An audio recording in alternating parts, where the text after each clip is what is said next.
12 na po ng tanghali at One Balita Pilipinas na. Paano makaka-recover pag naubos na ang pondo pagkatapos ng bagyo?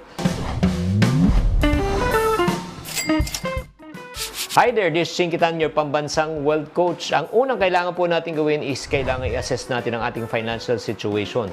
Suriin po natin kung natitira po nating pera, ang ating assets at ang resources na magagamit. Kaya ilista po natin ang pinakakailangan po natin tulad ng pagkain, tubig, gamot. Unahin po na natin yan. Pangalawa, humingi na po tayo ng tinatawag na financial assistant. Alamin natin ang mga relief programs at financial assistance na inaalok ng gobyerno, mga NGOs. Humanap po tayo ng tulong sa mga tinatawag na LGU, Local Government Units. Pangatlo po, makipag-ugnayan po tayo sa barangay kung ano man ang mga local aid na pwede nila ibigay. Sumali na rin tayo sa mga community lending programs na maaaring makatulong po sa atin para tayo ay makabangon muli. At syempre naman, ito po, maghanap po ng tinatawag na side gigs, di ba? Or mga sideline, maghanap po tayo ng freelance job, online na pwede tayong pagkakitaan, maghanap ng part-time work habang bumabangon po mula sa pinsalang dulot ng baha at ng bagyo. At syempre, gumawa tayo ng budget. O kailangan maghigpit muna tayo ng sinturon. Oo, iwasan muna yung mga gastusin na hindi kailangan upang tayo ay makatipid. At ito po yung pagkakataon pag tayo po ay nagsisimula muli. Sana naman magkaroon na tayo ulit ng tinatawag na emergency fund. Strategies po para makatipid po tayo. Ang goal po natin ay magkaroon tayo ng emergency fund para hindi po tayo pumasok sa ika nga utang. At last but not the least, makipag-ugnayan din sa mga tinatawag nating mga financial counselors kung paano tayo makakaahon. Kasi hindi lang po pera minsan ang kailangan po natin, kailangan din natin ng mental at emotional support. Yan na po mga kaipunaryo po at the same time mga kabudgetarian, ang mga hakbang na maaari nating gawin upang tayo ay makabangon muli pagkatapos ng bagyo. Tatandaan, tamang karunungan, tamang disiplina po ang susi sa pagyaman. Buwan naman sa ating One Balita Pilipinas ngayong Lunes. Hindi pa man masimula na ang paghihigop sa langis na kumakalat na sa Limay Bataan, isa pang tanker lumubog naman sa bayan ng Maribeles. Posible rin ba itong magdulot ng oil spill?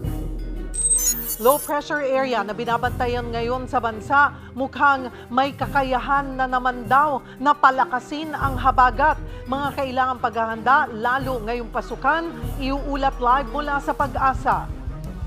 Bagong school year pero mga luma pa ring problema gaya ng mga kulang na classroom. Ang pinakamalaking high school sa Quezon City na Batasan National High School kinailangang mag-blended learning. Sa Davao, malapis na naman ang pagsalubong sa mga guro't estudyante. Ilan sa ating mga atleta tuloy-tuloy ang abante ngayon sa Paris Olympics. Organizers ng opening ceremony nitong weekend nagpaliwanag naman sa kontrobersyal na Last Supper scene. At performance ng Nations Girl Group na BINI sa Amerika, successful kahit kulang sila ng isa. Kumusta na nga kaya ang leader nilang si Joanna? Balitang mainit-init pa! One Balita Pilipinas na. Yan ang latest sa showbiz hinahan. Ngayong tanghalian, kasalo si Cheryl Cosset. One Balita Pilipinas!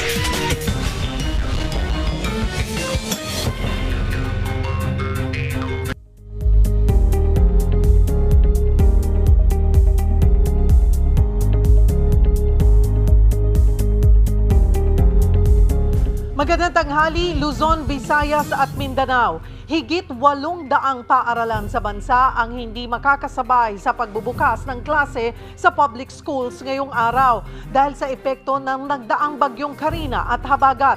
Pero sa Maynila, marami-rami pa ring mga eskwelahan ang nakapagsimula ng pasukan.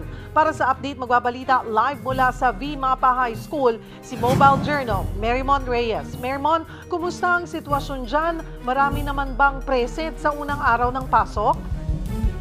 Yes, Cheryl. Dito nga sa Victorino Mapa High School sa may San Miguel, Manila, kahit na hindi naging maganda ang panahon itong lumipas na linggo, ay pinagpatuloy pa rin ang first day of classes. Actually, itong paaralan nga ang isa sa 5 schools dito sa Manila na na supposedly delayed ang opening of classes. Pero ayon sa principal na si Sir Edmond Villarreal, nagkaroon sila ng survey at majority at halos lahat naman daw ay may capacity na pumasok, mga estudyante, mga guro dito nga sa paaralan. Kaya ipinagpatuloy nila ito. Yung 4 na lang na mga paaralan nga ay ang Arellano High School, Calderon High School, Lacandula High School, at saka Antondo High School na delayed ang opening of classes. Fortunately, kahit na hindi naging maganda ang panahon itong lumipas na linggo, ay maayos naman ang sitwasyon dito sa paaralan. Sa first floor nga lang na bahagi nito, medyo pinasok ng baha pero hindi naman umabot ito sa kanilang mga classroom. Pagdating din sa enrollment, tuloy-tuloy pa rin naman daw ang pagpasok ng mga estudyante doon sa approximately 3,000 na population ng mga estudyante dito nga sa paaralan. Lahat naman daw ay binabantayan at skill surveillance kung kakayanin nilang pumasok ngayon. Samantalang orientation day pa lang naman, bukas pa magsisimula ang regular day classes dito. Sheryl. Pero Mary Mon, may mga nakausap ka na bang estudyante o teachers o maging mga magulang? Ano ang kanilang saloobin ngayong pasukan? Yes, Sheryl. Pagdating nga sa mga educators o kaya mga empleyado natin, nagkaroon lang ng kaunting challenge pagdating sa brigada eskwela dahil nga sa 2-day class suspension na nangyari nitong lumipas na linggo. So umabot sila lang hanggang linggo pagdating sa pagliligpit, paglilinis, pati yung misting. Pero open naman nilang ibinabahagi yung flexibility at patuloy naman daw nilang babantayan ang kapasidad ng mga estudyante. Lalo pa na meron din silang blended learning na setup dito para nga matutukan nila kung sakaling may mga estudyanteng hindi pa kaya pumasok ngayong linggo o kaya naman ay hahabol pa ng enrollment sa susunod na linggo. Para naman sa ilang mga pamilya o mga magulang na nakausap natin, naging challenge dito yung paghahanda ng school supplies, pagpapatuyo ng uniform na susuotin ng kanilang mga anak. Pero dahil nga naman meron silang blended learning na setup, ay flexible pa rin naman at patuloy naman daw silang nakikipag-coordinate sa mga teachers at class advisors kung sakaling magkakaroon ng problema ang mga estudyante sa pag-comply sa pagpasok. Sheryl. Maraming salamat, Mobile Journal, Mary Mon Reyes. Bagong school year pero lumang problema pa rin ang kinakaharap ng ilang paaralan sa Quezon City. Kabilang na riyan ang kakulangan ng silid-aralan. Para sa update, live na magbabalita mula sa Batasan National High School, si Camille Samonte. Camille, paano yung naging diskarte dyan sa Batasan National High School? Sheryl, nagsasagawa pa rin ng blended learning dito nga sa pinakamalaking high school sa Quezon City, ang Batasan Hills National High School, dahil sa kakulangan ng classroom. Kahit balik eskwela na ang maraming mga bata, naka-blended learning pa rin ang ilan dahil umabot na sa mahigit 16,000 na estudyante ang enrollees dito. Naabot na rin nila ang ratio na 45 na estudyante sa bawat classroom. Katunayan, umaabot nga ng hanggang 50 to 55 ang bilang ng estudyante sa ilang classroom. Yun nga lang, problemado ang ilang guro at estudyante dahil sa hirap na makakonekta sa internet. Bukod sa Batasan High School, maaga rin nagsimula ang klase ng mga bata sa katapat nito na President Corazon Aquino Elementary School. Ito naman ang ikalawang pinakamalaking elementary dito sa Quezon City na may 7,000 mag-aaral. Maayos naman sana ang umpisa ng klase pero may ilang kinder students ang umiyak sa unang araw ng pasukan dahil ayaw magpaiwan sa kanilang magulang. Kanya-kanya tuloy diskarte ang mga teacher gaya sa ilang classroom na idinaan sa kantahan at sayawan ang pagsisimula ng klase para libangin ang mga bata. Ayon sa DepEd QC School Division Superintendent, may instruction sila sa mga guro na magkamustahan muna sa mga estudyante sa unang araw ng klase. May ilan daw kasi na baka naapektuhan ng bagyong Karina at pinilit lang na makapasok ngayong araw. Sheryl, ngayong araw din sisimulan yung pagpapatupad ng matatag curriculum. Sa ilalim ng curriculum na ito, nabawasan na yung subject at nakatuon na lang ito doon sa mga mahalagang paksa. Sa ganitong paraan daw ay matitiyak yung learning quality ng mga estudyante dahil hindi na nauulit yung mga magkakaparehong subject. Sheryl? Maraming salamat, Camille Samonte. Nag-ikot si Education Secretary Sonny Angara sa ilang paaralan sa Cavite. Gaya sa ibang eskwelahan, kakulangan din sa silid-aralan ang naging problema roon. Live na magbabalita si Ria Fernandez. Ria, nasaan na ngayon si Secretary Angara at kumusta yung mga paaralang kanyang inikot?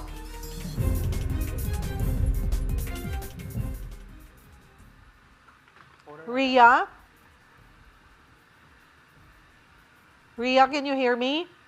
Alright, babalikan po natin si Ria Fernandez na nasa Cavite ngayon kasama si Secretary Angara. Samantala, masayang-masaya naman daw ang pagsalubong sa mga estudyante at guro sa first day of classes sa Davao City. At live mula sa Davao, magbabalita si Bril Montalvo. Bril, kumusta ang pagbubukas ng klase dyan sa Davao?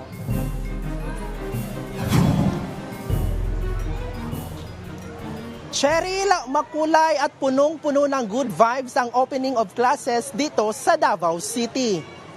Sa entrance pa lang ng Santa Ana Central Elementary School, may temang biniverse agad na tugtugin.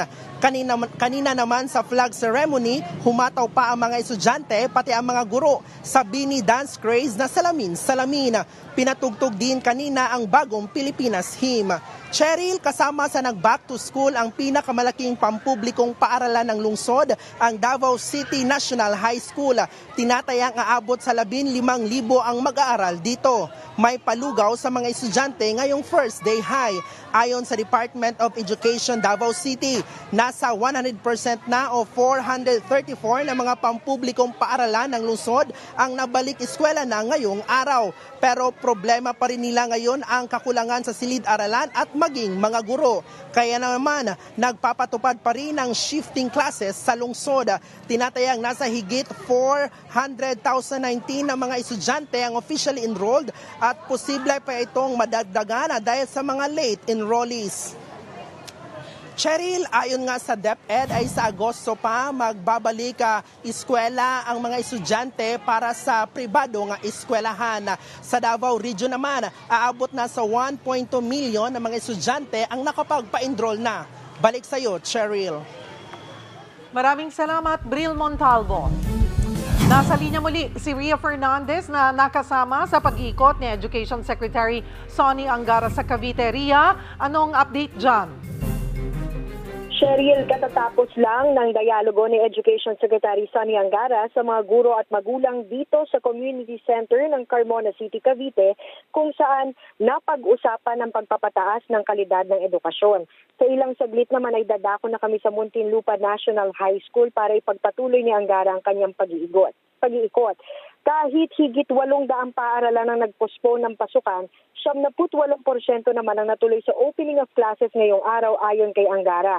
Kabilang na nga rito ang Carmona National High School at Elementary School sa Carmona City na parehong binisita ni Angara kanina.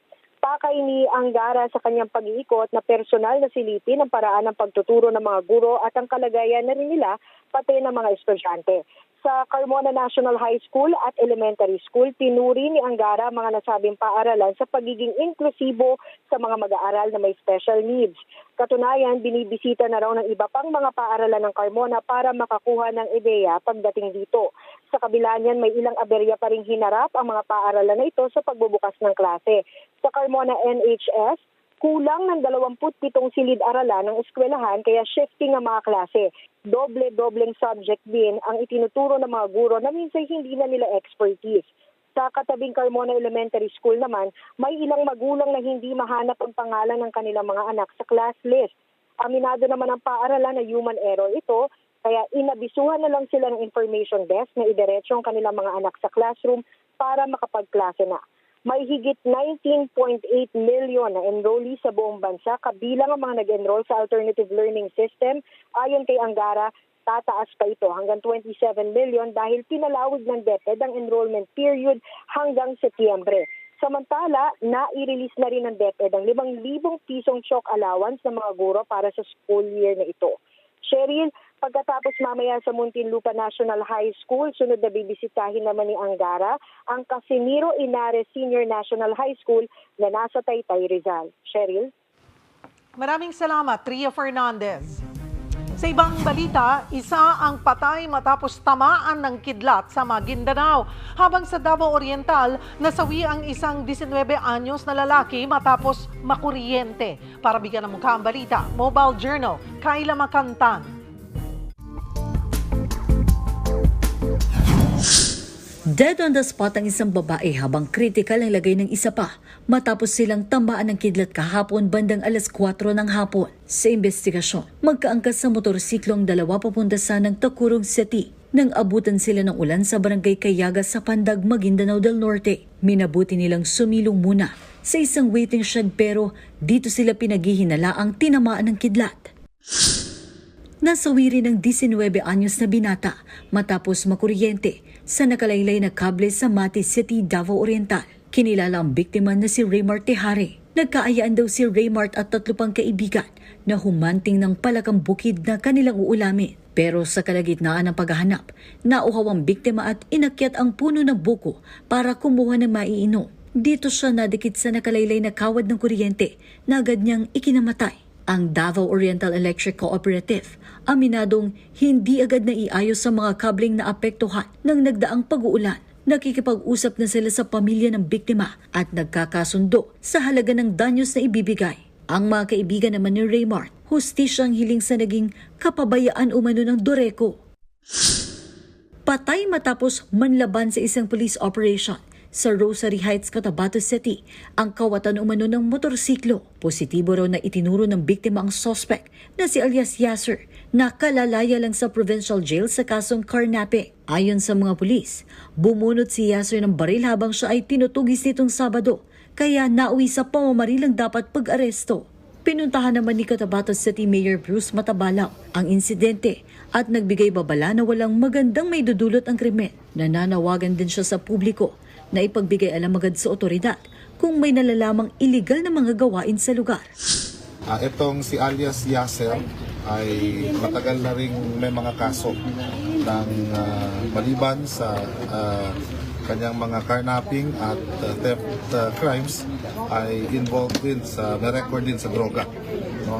Finally ay nasa korte ng ating mga operatiba at ito ay nagbibigay ng malaking signal sa mga gumagawa ng hindi maganda sa Cotabato City na may kalalagyan kayo kung hindi kayo hindi niyo iiwan yung inyong mga criminal activities.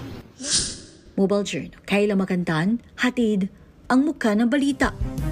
Patuloy na binabantayan ng Pag-asa ang low-pressure area sa loob ng Philippine Area of Responsibility. Pero ang dapat daw paghandaan ay ang habagat. Para sa update, magbabalita live mula sa Pag-asa ang ating weather mojo na si Francis Orso. Francis, nasaan na ngayon ang LPA at posible ba itong maging isang bagyo? Cheryl, ayon sa pinakahuling datos ng Pag-asa, itong low pressure area na minomonitor natin ay huling namataan kaninang alas 8 ng umaga sa layong 285 kilometers sa may northeast ng Itbayat, Batanes at nasa loob yan ng Philippine Area of Responsibility. Sa ngayon, Cheryl, dahil nga patuloy yung monitoring ng Pag-asa mula pa nung mga nakarang araw at nakita nga yung posibleng pag-enhance nito sa tropical depression. Pero ngayon, mula sa pinakahuling datos ng Pag-asa, mas bumaba pa yung chance niyan na maging isang bagyo. Kaya naman inaasahan natin in the next coming days, halimbawa in the next 24 to 48 hours, mas mababa pa yung chance at posible raw na malusaw na yan dyan sa karagatan, Cheryl. Gaano kalaki yung posibilidad na palakasin ng LPA yung habagat? Ano-anong lugar sa bansa yung apektado nito? Cheryl, dahil nga nakita natin yung mas mababang tsansa pa ng LPA na maging bagyo, itong hanging habagat ay hindi niya na ganun mahahatak. Pero patuloy naman yung epekto ng hanging habagat o southwest monsoon sa may kanlurang bahagi ng Luzon, partikular dito sa bahagi ng Ilocos Region, sa may Benguet, Abra, Batangas, Cavite, kabilang na rin dito sa may Metro Manila, Zambales at Bataan. At itong mga lugar na ito, dahil nga tuloy-tuloy yung epekto ng hanging habagat, ay makakaranas ng makulimlim na panahon at yung may hinang pag-ulan. Pero sa mga susunod na araw, Cheryl, by Wednesday, sabi ng Pag-asa, asahan natin na itong hanging habagat ay tuluyan panghihina at magiging maaliwalas na yung ating panahon hanggang sa matapos yung Hulyo. Kaya naman ngayong back to school na, Cheryl, asahan natin na mas masusulit natin yung magandang panahon, Cheryl. Papasok na ang Agosto, may iba pa bang weather system na binabantayan? Gaano karaming bagyo ang posibleng pumasok ngayong susunod na buwan? Itong pagpasok ng Agosto, Cheryl, yung kailangan daw natin paghandaan, sabi ng Pag-asa. Dahil nga ngayong humihina itong hanging habagat, asahan natin na muli itong manunumbalik pagpasok ng Agosto dahil nasa peak pa rin tayo ng typhoon season at sinasabi ng Pag-asa na up to 2 to 3 tropical cyclones yung posibleng mabuo o pumasok sa Philippine Area of responsibility at pwedeng makaapekto sa ating bansa ngayong buwan ng Agosto. At hindi rin inaalis, Cheryl, ng Pag-asa yung possibility na yung mga bagyo na pwede nating maranasan ay pwedeng maging kasing lakas ng Karina at marami din yung pwedeng ibuhos na ulan na ito. Kaya paghahanda yung kailangan na gawin ng ating mga kapatid, lalo na yung mga nasa low-lying areas, Cheryl. Oh, Francis, sabi mo nga peak ang August pagdating sa dami ng bagyo at lakas ng bagyo. At August din, di ba, magsisimula yung epekto ng La Nina? Yes, Cheryl, tama ka sa pinakahuling datos ng Pag-asa dahil nasa 70% yung chance or probability ng La Nina na maaaring magsimula nga by August, September, October. Ito din yung panahon na pwede nating makita na baka nga mag-enhance na or mag-upgrade na tayo doon sa La Nina advisory once na tumaas pa sa 80% yung probability or chance ng La Nina. At kapag sumabayan dito sa peak ng typhoon season ay hindi malabo, Cheryl, na mas malalakas nga yung ulan na mararanasan natin dahil kapag La Nina, dito natin sinasabi na above normal rainfall yung ibinubuhos na ulan, Cheryl. Maraming salamat, Mobile Journal, Francis Orso. Susunod, bahay sa Benguet na nahulihan ng undocumented na mga dayuhan, malaki umano ang posibilidad na konektado sa illegal na pogo. Pag-uusapan natin kasama ang Bureau of Immigration. Higit 1 milyong litrong langis mula sa lumubog na oil tanker sa Limay, Bataan, hindi pa rin nasisipsip. Exhibition match ni People's Champ Manny Pacquiao sa Japanese fighter na uwi sa tabla. At unang solo concert ng SB19 member na si Felipe dinagsa ng fans. Yan at iba pa sa pagbabalik ng One Balita Pilipinas.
Nahuli ng mga operatiba ng Presidential Anti-Organized Crime Commission at Bureau of Immigration ang dalawa umanong Pogo Big Boss sa isang bahay sa Tuba, Benguet. Ayon sa BI, May paglabag sa Philippine Immigration Law ang isang lalaki at isang babae na parehong Chinese national dahil walang maipresentang mga kaukulang dokumento ng kanilang pananatili sa bansa. Ayon naman sa source, pag-aari ng isang dating opisyal ng gobyerno ang bahay na tinutuluyan ng mga dayuhan. Para sa dagdag na detalye, makakausap natin si Immigration Deputy Spokesperson Melvin Mabulak. Magandang tanghali po sa inyo, sir. Magandang tanghali, Cheryl. Magandang tanghali po sa lahat po ng nanonood at nakikinig. Sir Melvin, nasaan na po itong sinasabing big bosses ng Pogo na nahuli sa Tuba, Benguet? At sumailalim na po ba sila sa booking process?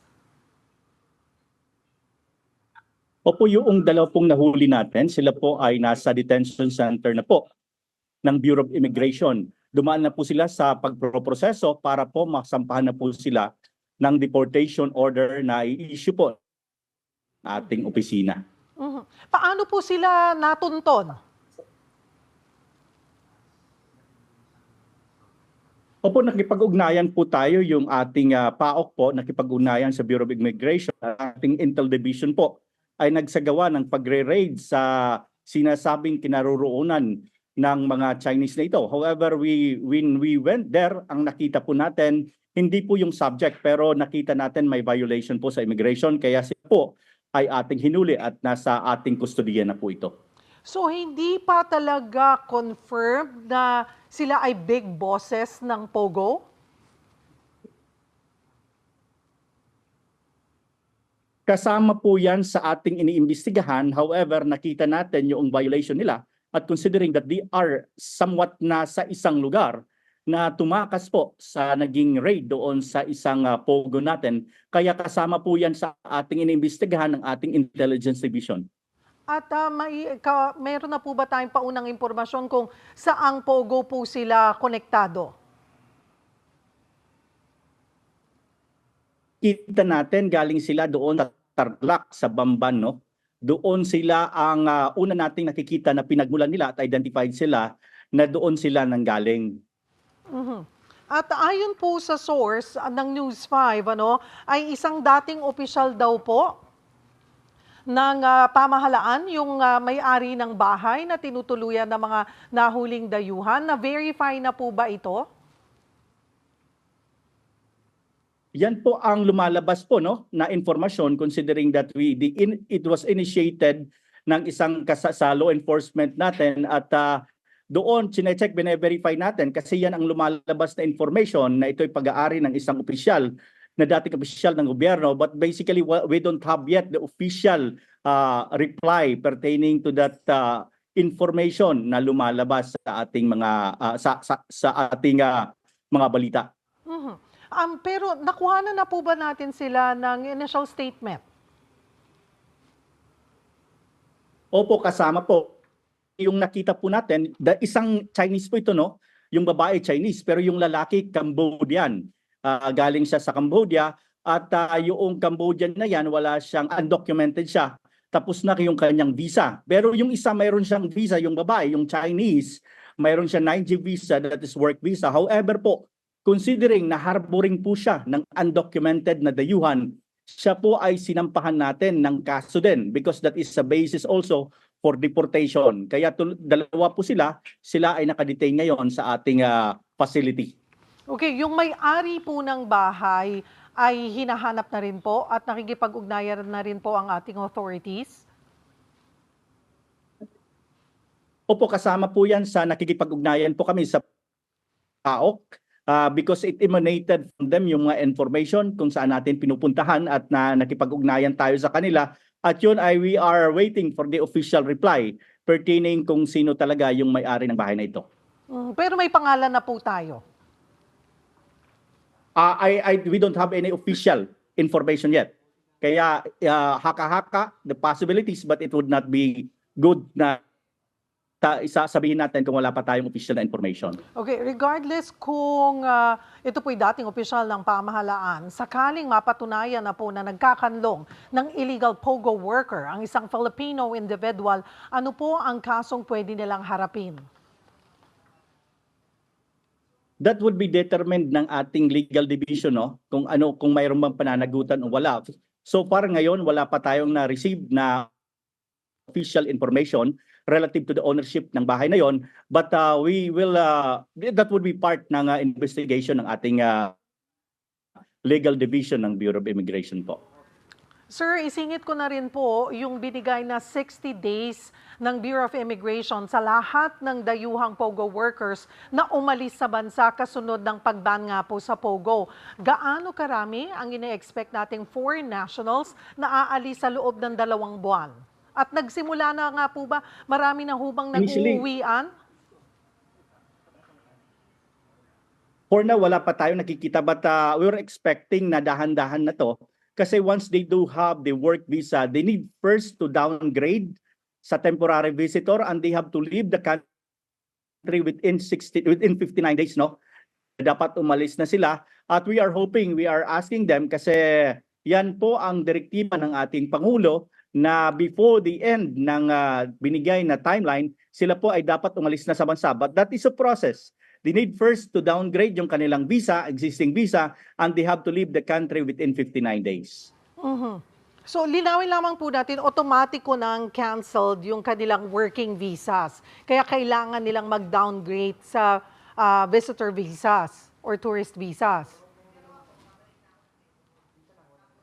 For initially, no, we are asking them to downgrade mula sa kanila muna ito. They have to downgrade yung kanilang 9G visa, that's the work visa, magiging temporary visitor. And within 59 days na temporary visitor sila, they now have to leave the country at dapat umalis na po sila. Consistent din po na dapat ma-comply natin ang direktiba ng ating presidente before the end of the year.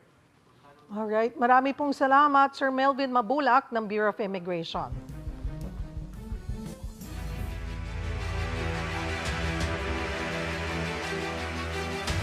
Isa pang barko ang lumubog sa Bataan nitong weekend habang ang unang motor tanker na lumubog sa bayan ng Limay hindi pa natuloy ang pagsisipsip sa dalang langis. Live na magbabalita mula sa Maribeles, Bataan, si Rainiel Pawid. Rainiel, na ang update dyan? Cheryl, yung doon sa oil tanker na lumubog nga sa Limay ay suspindido nga kahapon yung dapat na sanay siphoning doon mismo sa oil tanker. Pero ipinagpaliban yan dahil nga sa mga nakitang butas doon sa siyam na valve ng mismong oil tanker. At simula kahapon ay sinisimulan na nga yung patching o pagtatapal doon sa mga nakikitang tagas. At inaasahan na ngayong araw ay matatapos yung patching na yan para bukas na masimulan yung siphoning na tatagal daw ng 7 hanggang 2 linggo. Naglalaman ng 1.4 million liters ng langis ang MT Terra Nova nang lumubog ito nitong nakaraang linggo. Pero delikado raw na sipsipin ito agad ayon sa Philippine Coast Guard. Baka kasi lumaki pa ang butas sa mga valve nito. Yung mga divers found out na mayroong 9 valve leaking doon sa MT Terra Nova. The order from Admiral Gaban and as per guidance of the President ay takpan muna yung mga valves. I-sealed muna bago magsimula ng siphoning operations para... Tatagal ng 1 araw ang patching saka pa lang masisimulan bukas ang siphoning ng MT Terra Nova. Ang problema, dumadaing na ang mga mangingisda. Nagpatupad na kasi ng fishing ban sa lugar. Pero ang ilan, susugal pa rin daw. Hindi naman siguro makaka-epekto yun. Malalo na, nasa ibabaw lang kasi yung mga langis eh. Sa lalim naman nuhuli isda eh. Ay, manguhuli pa eh. Anong kakainin namin? Tinikman ho namin, kumain kami, hindi naman ho apektado pa. Dahil ngayon bago-bago pa lang na ano eh. Pero iwan ko lang itong dadating pang araw, baka maglalasa na sa isda yun. Higit 3,000 mangingisda na apektado ng fishing ban ang tutulungan ng lokal na pamahalaan. Naghahanda rin ng LGU sakaling lumawak ang apektado ng oil spill. Nagkanya-kanya na po ng kalap po ng mga coconut husk at saka po mga dayami po at simultaneously po hinahatid na rin po sa mga kanya-kanyang barangay po. Sa aerial photo na ipinakita ng Greenpeace Philippines, makikitang umabot na sa Hagonoy, Bulacan ang oil spill mula sa lumubog na tanker. Pero gate ng PCG, hindi ito sa Hagonoy, Bulacan at bahagi pa rin ng Bataan ang nakikitang oil spill. Kontrolado pa rin daw ang sitwasyon. Nagsagawa ng inspeksyon ng Bureau of Fisheries and Aquatic Resources sa katubigan ng Bataan, Pampanga at Bulacan.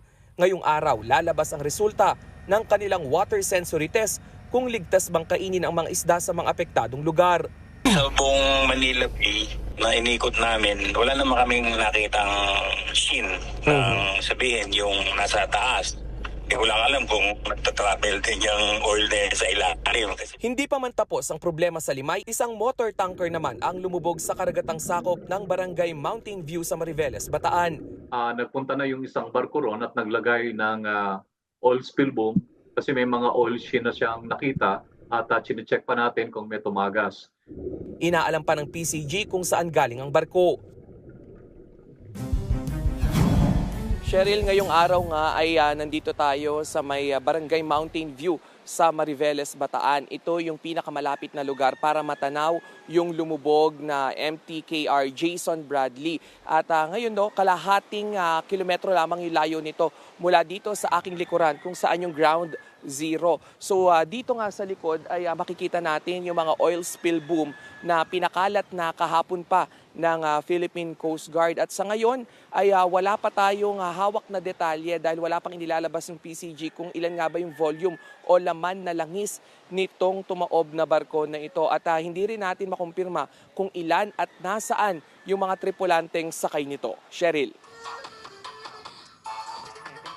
Maraming salamat, Rainiel Pawid. Naging mapayapa ang resupply mission na ginawa ng Pilipinas sa Ayungin Shoal nitong weekend. Civilian vessel pa rin na bantay sarado ng Philippine Coast Guard vessels ang ginamit sa misyon. Pero di gaya ng dati na hinaharas sila, ngayon nakapwesto lang sa malayo ang mga barko ng China Coast Guard at militia vessels. Ayon sa China, resulta ito ng naging kasunduan nila sa Pilipinas. Nagpaalam daw kasi ang Pilipinas bago gawin ang ROAR mission o nag-inspection din umano ang mga Chinese. Pero paglilinaw ng PCG, hindi tayo nagpaalam at wala ring nangyaring inspeksyon. Iniutos na ni Pangulong Bongbong Marcos sa ang pagpapatayo ng mas maraming water impounding projects sa Bulacan. Kasunod yan ng isinagawang aerial inspection matapos ang pananalasa ng bagyong Karina at Habagat. Para bigyan ng mukha ang balita, Mobile Journal, Julie Baiza. Nitong weekend, nagpatuloy sa pag-iikot si Pangulong Bongbong Marcos sa mga naapektuhan ng nagdaang bagyong Karina at Habagat sa bansa. Nag-aerial inspection ng Pangulo sa ilang bahagi ng Bulacan na sinundan ng situation briefing kasama ang mga opisyal ng lokal na pamahalaan ng Pampanga, Bataan at Bulacan. Ganun din yung observation ko dun sa habang lumilipad kami, iniikot. Yung tubig walang pupuntahan eh. Wala talagang pupuntahan. Mataas yung tubig ng dagat, mataas yung tubig sa ilog, may baha pa dun sa mga farmlands. So we have to find another way to do it. Kaya palagay ko yung impounding talaga yung funds ang pinaka magiging solusyon dyan. Agarang tulong din ang ipinaaabot ni PBBM sa mga magsasaka sa rehiyon na naapektuhan ng bagyo. Kabilang dyan ang pagpapadala ng mga binhi at pagsasaayos sa mga irrigation canal. Ang instruction ko sa DA will be to try to para habulin yung season, yung planting season. Dahil para hindi naman mawalan ng hanap buhay yung ating mga farmer. Pinatututukan din ni PBBM ang pagsasaayos sa mga nasirang tulay at kalsada, relief effort sa mga nawalan ng kita at healthcare ng lahat ng naapektuhan ng malawakang pagbaha. Kasabay nito, tiniyak na rin ni Pangulong Marcos na ginagawa ng pamahalaan ng lahat para matulungan at makauwi ang 17 Pinoy seafarers na bihag pa rin ng teroristang Houthi. Kasabayan ng anunsyo ng Pangulo na ligtas sa mga ito sa gitna ng pag-atake ng Israeli forces sa Port of Hodeidah sa Yemen. Mobile Journal Julie Baiza po, hatid ang mukha ng balita. Babalik na rin daw ni Vice President Sara Duterte sa Philippine National Police o PNP ang natitirang 45 police escorts na itinalaga sa kanya. Sa open letter kay PNP Chief General Romel Marbil, sinabi ni VP Sara na ito'y dahil nakakailang interview na raw si Marbil na puro umano kasinungalingan. Isa na raw dyan yung ni-request umano ang pull-out ng security sa Vice Presidente dahil kailangan daw ng PNP personnel on the ground sa Metro Manila. Pero giit ni VP Sara, wala siyang natanggap na ganyang request. Malinaw din umanong harassment ang ginawang pagpapaskil ng kanyang CCTV footage sa airport kung saan nakunan pa ang kanyang asawa at mga menor de edad na anak. Ngunit dahil sa concern na ito ni Marbil, ibabalik na rin daw ng Vice Presidente ang iba pa niyang police escorts para makatulong umano ngayong talamak ang droga at krimen. Una nang binawi ng PNP kay VP Sara ang higit 70 pulis na nakatalaga sa kanya.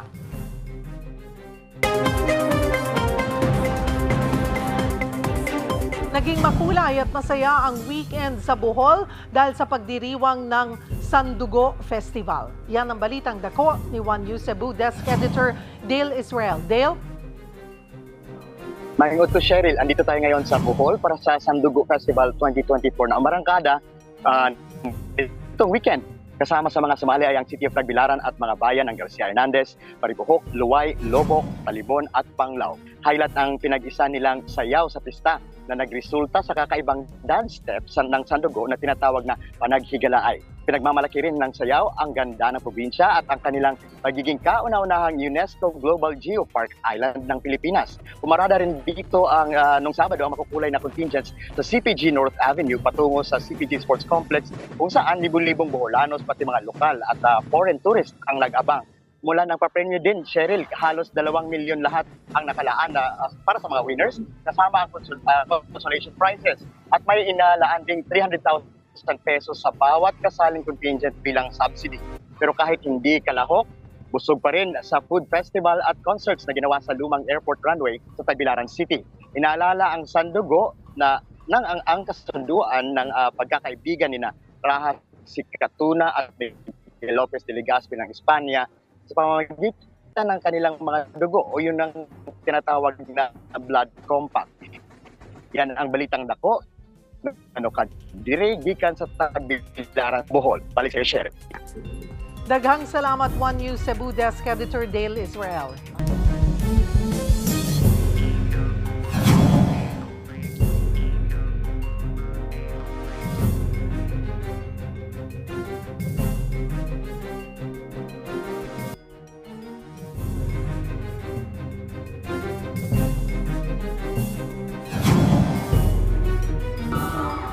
We believe and we will continue to do so after 38 strong years. Yan ang patuloy na ibinida ng The Philippine Stars sa katatapos lang na The Truth Festival 2024. TikToker man o influencer, kahit pa manonood, hindi dapat malimutan ang importansya ng pagiging totoo sa sariling content. Sa loob ng 38 taon, walang inatrasan dyan ang The Philippine Star.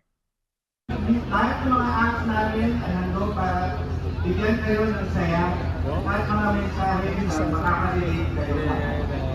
Sa kanilang anniversary, nagsama-sama ang 38 artists, educators, writers, musicians at filmmakers para mas maipabatid ang mensahe ng publication. Ang patuloy na pag-angat ng kredibilidad ng mainstream media nang ibabaw din sa kanilang mga programa. Kaya para sa estudyanteng si Bea, napapanahon lang ang ganitong event. As a young adult like me, I think it's a really great opportunity kasi yung media, though siya talaga yung dapat main source of information, lalo na sa time na ang daming influencers. Sa dami ng pinagdaanan ng media sa loob ng 4 na dekada, hindi may pagkakaila ang halaga ng integridad, dignidad at katotohanan. At matapos ang 38 years, isang saludo para sa inyo, Philippine Star. Mobile Journal Amy Atienza po, hatid ang muka ng balita. Nauwi sa draw o tabla ang 3 round ng exhibition match ni na People's Champ Manny Pacquiao at Japanese fighter na si Rukiya Anpo. Nahirapan si Pacman na mapuruhan si Anpo dahil mas matangkad ang Hapon. Automatic na idineklarang draw ang laban dahil hindi nila napatumba ang isa't isa. Kontento naman daw si Pacman sa ipinakita niya sa laban. Pinuri niya rin ang performance ni Anpo na unang beses sumabak sa boxing. Sa ngayon, inaabangan na kung magbabalik pro boxing si Pacquiao. Una na kasing lumutang ang mga report tungkol sa niluluto niyang laban kontra kay WBC welterweight champion Mario Barrios. Ipatutupad na ng PBA sa bagong season ang 4-point shot rule. Handa na rin kaya ang mga koponan sa pagbabagong ito? Para bigyan ng mukha ang balita, Mobile Journal, Denise Valdesancho. Sa PBA, na-excite ang lahat kapag naririnig ang mga salitang 4-3. Pero handa ka na bang marinig ang 4-4? Here. The pass goes to Hodge. 4-point play. Yes! Halo-halo ang reaksyon ng fans nang pumutok ang balitang magkakaroon na ng 4-point shots sa PBA in time for its 49th season. Maging ang former professional basketball player at ngayon PBA assistant coach na si Willie Wilson nabigla sa bagong PBA rule. My first reaction was it's a joke. Like when it was talked about, I was like, biro lang siguro to. To put it bluntly, I was thinking that the PBA is giving us and the fans what we want. Kung may 3-point shot with an arc measuring 23 feet, madadagdagan ng full court ng 4-point line with an arc measuring 27 feet. Una itong na-witness ng fans sa PBA All-Star Games and for the first time ever, a basketball league will be adopting the rule for their conferences. Bilang fans, ano nga ba ang dapat nating i-expect? Well, the spacing, to get technical, will be wider. So, it's going to benefit dominant low post players even more, like a Junmar Fajardo, so to speak. It's time for a new crop of 3-point shooting, taller players to make their mark. And what better way to make your mark than to become a 4-point specialist. No longer just a 3-point specialist, but a 4-point specialist. Redefining the space on the court is now a priority ayon sa assistant coach. Dagdag naman ng Meralco Bolts guard na si Diego Dario.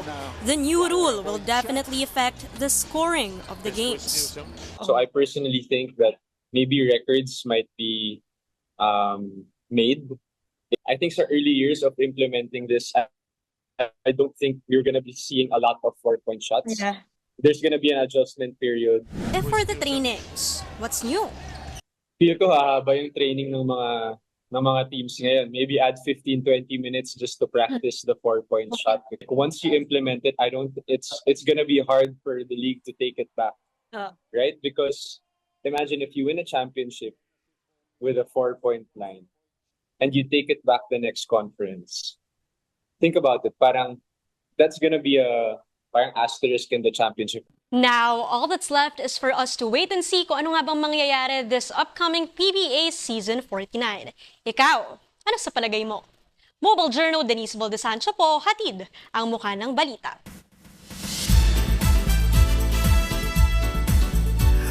Hola mga kapatid! Extended po ang saya sa Will to Win. Happy Monday sa lahat, di ba? Dahil simula po ngayong araw, mapapanood ang Will to Win ng mas pinaaga pa at mas mahabang oras. Mula po yan alas 4:30 ng hapon hanggang alas 6:30 ng gabi. Mondays to Fridays po yan. Mas maaga rin ang tawagan sa Hello Willie, kaya dapat agahan na rin po ang pagsubaybay. Tumutok na talaga kayo, no? Mapapanood din po ang Will to Win sa Bukod Channel, Sari-Sari Channel, Facebook, YouTube, at syempre, no? Ano pa ba? Yung catch-up po dito sa atin sa 1PH. Ito naman, sobrang daming ganap ng mga Filipino sa Amerika ngayong weekend. Guys, kasama na po dyan, syempre, merong announcement ang Fiesta in America na mas pinabongga at ginawang libre pa po para sa ating mga kababayan. At syempre, ang much-awaited performance ng Nations Girl Group na BINI sa KCON 2024. Kahit kulang po sila ng isang miyembro. Narito po ang report. Nag-perform ang BINI sa KCON Los Angeles 2024 sa Amerika. Bahagi sila ng pre-show ng festival at ng Meet the Rising Stars panel ng event. Kinanta ng grupong latest single na Cherry on Top sa LA Convention Center. Hindi naman nakasama si BINI Joanna. Ayon sa kanilang management, dahil ito sa kanyang health issue, patuloy naman siyang minomonitor. Dumagundo ang hiyawan ng fans sa solo concert ng SB19 member na si Felipe sa Juan Ayala, Makati City. Tampok sa concert ang mga awitin ng kanyang kauna-unahang solo album na 7 Sins. Kasali sa kanyang pinerformang Foes, Envy at Greed. Ano nga bang hugot sa mga kanta niyang ito? It talks about, why people make mistakes, and of course, and let's just, understand why people make mistakes. Very happy and thankful naman siya sa pagtanggap ng fans sa kanyang solo album, lalo na sa suporta ng co-members sa SB19. They're very supportive. Wala akong masabi sa support nila, so hands down. Naghanda na rin si Felipe para sa Thanksgiving concert ng SB19 bilang bahagi ng kanilang 6th anniversary. Definitely, as a group, always talaga may pasabog. Hindi pwedeng walang pasabog talaga. Talagang meron at meron yan. Pinabongga na, ginawang libre at may concert pa. Yan ang pinakamalaking fiesta in America na dinadagsa since 1996 sa East Coast, kung saan halos 10,000 kababayan natin ang dumarating taon-taon. Kung noon, na-enjoy ng mga kababayan ang performances nila Nora Honor, Cesar Montano at Cool Ledesma. Ngayong taon naman, si Jessica Sanchez at Brian Termulo ang headliners. Sa second largest mall sa Amerika, ang American Dream. Magaganap ito sa August 17 and 18 sa USA. Yeah, there are many opportunities for other people from the Philippines to go to America because we are inviting them. It's about getting to know how to get out of the country and enjoy your life, Tuturuan din yung mga pupunta. Yeah, of course. Box office hit po agad-agad ang Marvel film na Deadpool and Wolverine. Si Wolverine actor Hugh Jackman pinost pa nga ang isang litratong hango mula sa isang meme na may hawak siyang photo frame. At ang nakalagay dyan, #1 movie in the world. Nagpapasalamat naman po siya sa lahat. At sa report nga po ng Reuters, umabot agad sa higit $200 million ang kinita ng pelikula sa opening ito sa US at Canada. At syempre worldwide naman, more than $400 million ang kinita nila. Samantala, ito pa isang pasabog, magbabalik si Robert Downey Jr. sa Marvel Cinematic Universe. I-announce na yan over the weekend. Pero hindi na bilang Tony Stark as in bidang si Iron Man, kundi ang Marvel supervillain na si Victor Von Doom. Oh my gosh! Inanunsyo po ito ng Disney at Marvel sa San Diego Comic Con. Nagsuot pa nga si RDJ ng iconic mask ng leader ng Latveria. Para po yan sa upcoming Marvel film na Avengers Doomsday. Na ready na ba kayo? Ipapalabas po sa May 2026 at Avengers Secret Wars sa 2027 naman po. So mukhang punong-puno na yung kalendaryo ng mga blockbuster. Guys, happy Monday, diba? Yan ang latest sa showbiz. Yes, balik sa inyo, Cheryl. Thank you, MJ. At yan po ang mga bumabanderang balita at public service sa inyong tunay na kasalo sa tanghali. Hanggang bukas, dito sa balita ang magpapabusog sa inyong kaalaman. Ako po si Cheryl Cosim. Kami ang 1PH, teleserbisyo para sa Pilipino.